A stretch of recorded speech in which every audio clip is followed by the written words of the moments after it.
आइए बच्चों, आपका फिर से स्वागत है। और आज हम पौधों में जनन के बारे में जानेंगे। आप जानते हैं बच्चों, जनन क्या है? जनन एक ऐसी क्रिया है जिसमें माता पिता से संतान की उत्पत्ति होती है। और ये सभी जंतुओं में और पेड़ पौधों में यह क्रिया होती है। आज हम पौधों में जनन के बारे में जानेंगे। जैसा कि आप जानते हैं, पौधों के विभिन्न अंग होते हैं, उनके आपने कार्यों के बारे में भी जाना। पौधों के जो शरीर वो मुख्यतः जड़, तना और पत्तियों से ही बने होते हैं। ये इनके कायिक अंग कहलाते हैं और ये कुछ निश्चित समय तक वृद्धि करते हैं। उसके बाद शाखाओं पर पुष्प निकल आते हैं और इन्हीं पुष्पों से फल बनते हैं और फलों के अंदर बीज होते हैं, जिनसे फिर नए पौधों का जन्म होता है। तो बच्चों, आपने आसपास भी आपको गुलाब अच्छा लगा तो आपने सोचा कि मैं भी गुलाब का पौधा लगाऊं। तो आप क्या करते हैं? गुलाब की टहनी लाते हैं, लगा देते हैं। तो वहाँ तो बीज आपने नहीं बोया, ठीक है। कभी आपने पत्थर चट्टा के पौधे को देखा होगा जिसकी पत्तियाँ सड़कर नीचे गिर जाती हैं और उन पत्तियों के किनारे किनारे फिर से नए पौधे जन्म ले लेते हैं। इसका मतलब कि पौधों के तने से, पत्तियों से भी नए पौधे बन जाते हैं। कभी कभी उनके जड़ों से भी नए पौधे बनते हैं, ठीक है। जैसे डहलिया की अगर आप गांठ, जड़ की गांठ को ले लें, उसे आप दोबारा लगाएं तो उससे नया पौधा भी निकल आता है।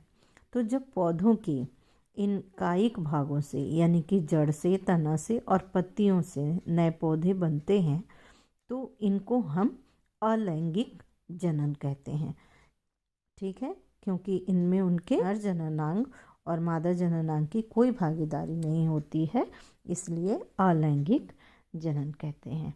ये कई प्रकार से होते हैं, जैसे कि मुकुलन के द्वारा, खंडन के द्वारा, बीजाणु के निर्माण द्वारा, फिर वर्धी प्रजनन या कायिक प्रवर्धन के द्वारा।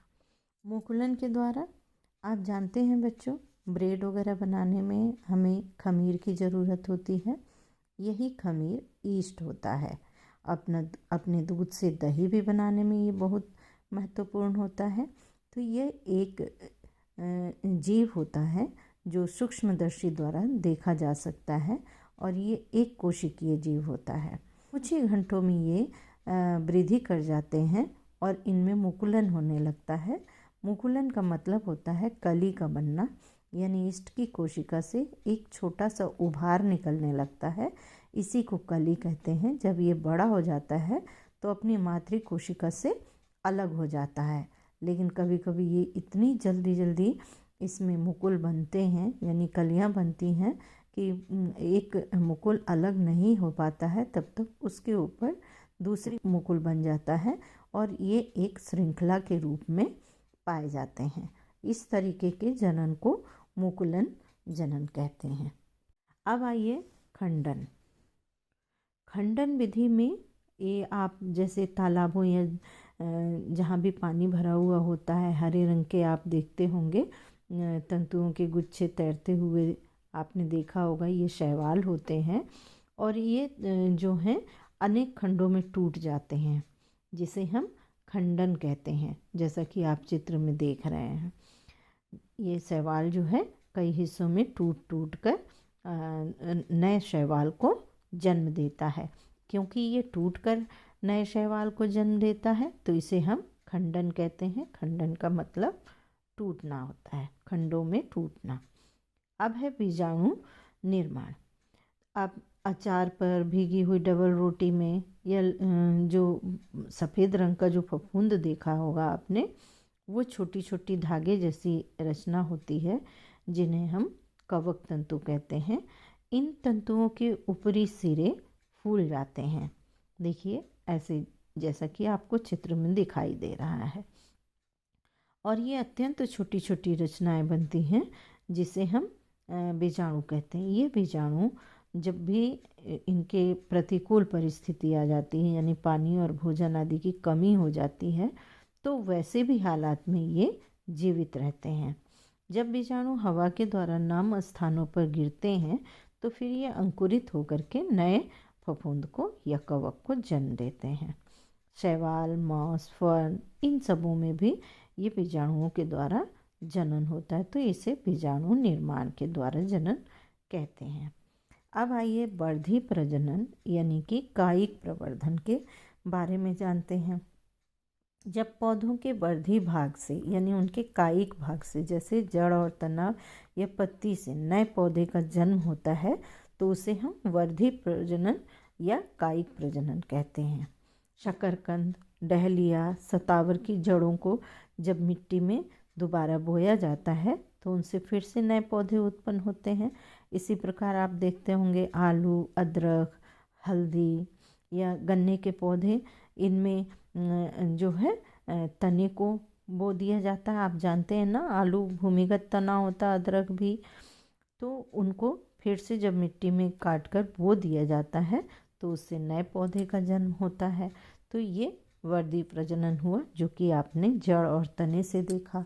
अब आपने अजूबा भी देखा होगा, जिसे हम पत्थर चट्टा भी कहते हैं, या फिर एक और भी पौधा है विगोनिया। इनमें पत्तियों से नए पौधे उत्पन्न होते हैं। इनके पत्तियों के किनारे देखिए, आप चित्र में भी देखिए, इनकी पत्तियों के किनारे पर कलिकाएं होती हैं जो नए पौधे को जन्म देते हैं। वर्धी प्रजनन से जो उत्पन्न पौधे वो जनक पौधों के ही समान होते हैं और उनके गुणों को बनाए रखते हैं, यानी उन पौधों से भी वैसे ही जनन हो जाता है, फिर उनसे भी नए पौधे बनते हैं और ये क्रिया लगातार जारी रहती है। अधिक पैदावार और अधिक पौधों के गुणों को बनाए रखने के लिए वर्धी प्रजनन कराए जाते हैं।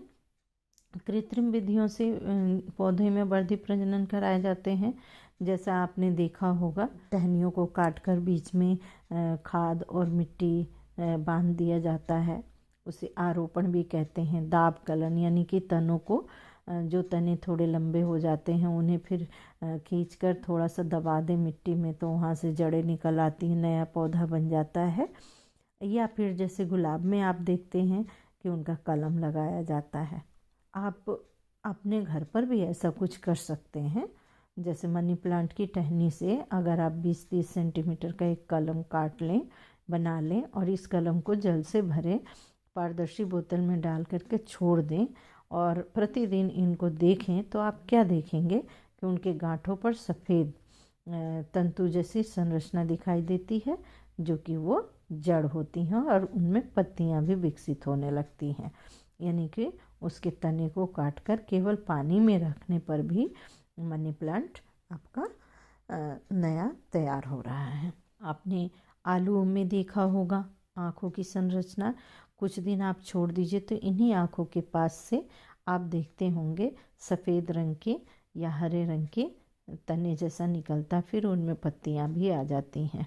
ठीक है, तो ये हो गया आलू से नए पौधे का बन जाना। ठीक है, तो क्योंकि इसमें फूल की भागीदारी नहीं थी तो ये अलैंगिक जनन हुआ। अगली वीडियो में आपको मैं लैंगिक जनन की जानकारी दूंगी। आइए बच्चों, आज हम पौधों में लैंगिक जनन को जानते हैं। जैसा कि आप जानते हैं, जनन वह प्रक्रिया जिसमें पेड़ पौधे या जीव जंतु अपने जैसे जीवों को जन्म देते हैं, और लैंगिक जनन जो है उसमें नर जननांग और मादा जननांग की भागीदारी होती है और ये दोनों ही जननांग पुष्पों में स्थित होते हैं। इसलिए पुष्प की संरचना को जानना बहुत ज़रूरी है। पुष्प जिस अंग के सहारे पौधों से जुड़ा होता है उसे पुष्प वृंत कहते हैं।